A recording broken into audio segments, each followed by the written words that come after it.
पूर्व काल में चित्रभानु नामक एक शिकारी था। जानवरों की हत्या करके वह अपने परिवार को पालता था। वह एक साहूकार का कर्जदार था, लेकिन उसका ऋण समय पर न चुका सका। क्रोधित साहूकार ने शिकारी को शिव मठ में बंदी बना लिया। संयोग से उस दिन शिवरात्रि थी। शिकारी ध्यानमग्न होकर शिव संबंधित धार्मिक बातें सुनता रहा। चतुर्दशी को उसने शिवरात्रि व्रत की कथा भी सुनी। शाम होते ही साहूकार ने उसे अपने पास बुलाया और ऋण चुकाने के विषय में बात की। शिकारी अगले दिन सारा ऋण लौटा देने का वचन देकर बंधन से छूट गया। अपने दिनचर्या की भांति वह जंगल में शिकार के लिए निकला, लेकिन दिन भर बंदी गृह में रहने के कारण भूख प्यास से व्याकुल था। शिकार खोजता हुआ वह बहुत दूर निकल गया। जब अंधकार हो गया तो उसने विचार किया कि रात जंगल में ही बितानी पड़ेगी। वह वन एक तालाब के किनारे एक बेल के पेड़ पर चढ़कर रात बीतने का इंतजार करने लगा। बिल्व वृक्ष के नीचे शिवलिंग था, जो बिल पत्रों से ढका हुआ था। शिकारी को उसका पता न चला। पड़ाव बनाते समय उसने जो टहनियाँ तोड़ी वे संयोग से शिवलिंग पर गिरती चली गई। इस प्रकार दिन भर भूखे प्यासे शिकारी का व्रत भी हो गया और शिवलिंग पर बिलपत्र भी चढ़ गया। एक पहर रात्रि बीत जाने पर गर्भिणी हिरनी तालाब पर पानी पीने पहुंची। शिकारी ने धनुष पर तीर चढ़ाकर ज्यों ही प्रत्यंचा खींची। हिरनी बोली, मैं गर्भिणी हूँ, शीघ्र ही प्रसव करूँगी। तुम एक साथ दो जीवों की हत्या करोगे, जो ठीक नहीं है। मैं बच्चे को जन्म देकर शीघ्र ही तुम्हारे समक्ष प्रस्तुत हो जाऊंगी, तब मार लेना। शिकारी ने पतंजा ढीली कर दी और हिरनी जंगली झाड़ियों में लुप्त हो गई।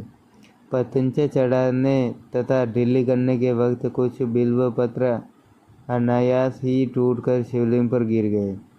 इस प्रकार उसने अनजाने में प्रथम प्रहर का पूजन भी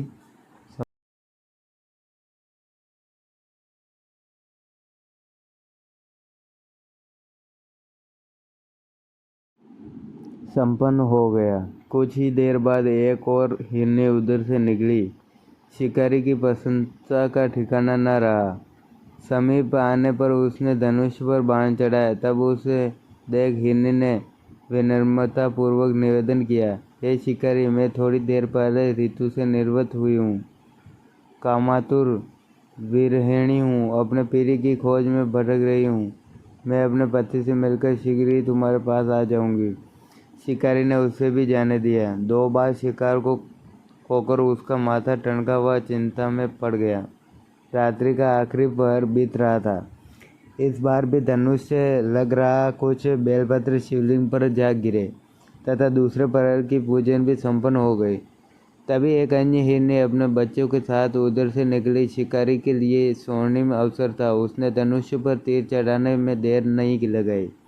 वह तीर छोड़ने ही वाला था कि हिरनी बोली, हे शिकारी, मैं इन बच्चों को इनको पिता के हवाले करके लौट आऊँगी।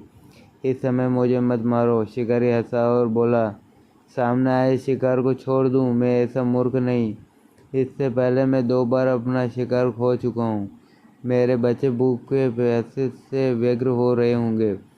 उत्तर में हिरनी ने फिर कहा, जैसे तुम्हें अपने बच्चों की ममता सता रही है, ठीक वैसे ही मुझे भी। हे शिकारी, मेरा विश्वास करो, मैं इन्हें इनके पिता के पास छोड़कर तुरंत लौटने की प्रतिज्ञा करती हूँ। हिरनी का दुख भरा स्वर सुनकर शिकारी को उस पर दया आ गई। उसने उस मर्गी को भी जाने दिया। शिकार के अभाव में तथा भूख प्यास से व्याकुल शिकारी अनजाने में ही बेल वृक्ष पर बैठा बेलपत्र तोड़ तोड़ कर नीचे फेंकता जा रहा था। पोप फटने हुए तो एक हष्ट पुष्ट मर्ग उसी रास्ते पर आए। शिकारी ने सोच दिया कि इसका शिकार वह अवश्य करेगा। शिकारी की तनी प्रतीक्षा देखकर मर्ग विनीत स्वर में बोला, हे शिकारी, यदि तुमने मुझसे पूर्व आने वाली 3 मर्गियों तथा छोटे छोटे बच्चों को मार डाला है तो मुझे भी मारने में विलंब न करो, ताकि मुझे उनके वियोग में एक क्षण भी दुख न सहना पड़े। मैं उन हिरनियों का पति हूँ। यदि तुमने उन्हें जीवन दान दिया है तो मुझे भी कुछ क्षण का जीवन देने की कृपा करो। मैं उनसे मिलकर तुम्हें समक्ष उपस्थित हो जाऊंगा। मर्ग की बात सुनते ही शिकारी के सामने पूरी रात का घटनाचक्र घूम गया। उसने सारी कथा मर्ग को सुना दी। तब मर्ग ने कहा, मेरी तीनों पत्नियां जिस प्रकार प्रतिज्ञाबद्ध होकर गई है, मेरी मृत्यु से अपने धर्म का पालन नहीं कर पाएगी। अंततः जैसे तुमने उन्हें विश्वास पात्र मानकर छोड़ा है, वैसे मुझे भी जाने दो। मैं उन सबके साथ तुम्हारे सामने शीघ्र ही उपस्थित होता हूँ। शिकारी ने उसे भी जाने दिया। इस प्रकार प्रातः हो गई। उपवास, रात्रि जागरण तथा शिवलिंग के पर बेलपत्र चढ़ाने से अनजाने में ही शिवरात्रि की पूजा पूर्ण हो गई। पर अनजाने में ही की गई पूजन का परिणाम उसे तत्काल मिला। शिकारी का हिंसक हृदय निर्मल हो गया, उसमें भगवत शक्ति का वास हो गया। थोड़ी ही देर बाद वह मर्ग सपरिवार शिकारी के समक्ष उपस्थित हो गया ताकि वह उनका शिकार कर सके। किंतु जंगली पशुओं की ऐसी सत्यता, सात्विकता एवं सामूहिक प्रेम भावना देखकर शिकारी को बड़ी ज्ञानी हुई। उसने मर्ग परिवार को जीवन दान दे दिया। अनजाने में शिवरात्रि के व्रत का पालन करने पर भी शिकारी को मोक्ष की प्राप्ति हुई।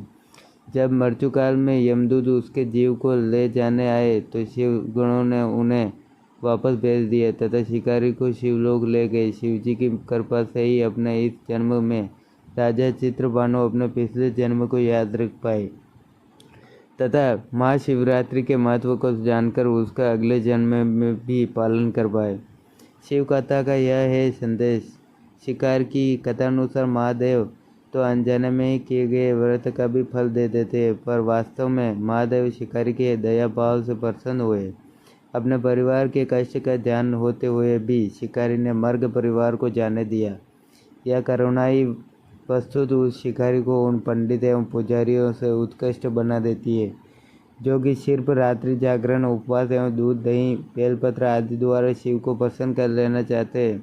इस कथा में सबसे महत्वपूर्ण बात यह है कि इस कथा में अनजाने में हुई पूजन पर विशेष बल दिया गया है। इसका अर्थ यह नहीं कि शिव किसी भी प्रकार से किए गए पूजन को स्वीकार कर लेते हैं अथवा भोलेनाथ जाने या अनजाने में हुए पूजन में भेद नहीं कर सकते हैं। वास्तव में वह शिकारी शिव पूजन नहीं कर रहा था।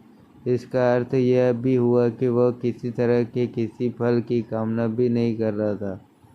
उसने मर्ग परिवार को समय एवं जीवन दान दिया जो कि शिव पूजन के समान है। शिव का अर्थ ही कल्याण होता है। उन निरीह प्राणियों का कल्याण करने के कारण ही वह शिव तत्व को जान पाया तथा उसका शिव से साक्षात्कार हुआ। वीडियो अगर अच्छी लगी हो तो चैनल को सब्सक्राइब जरूर कर दें और लाइक जरूर कर दें।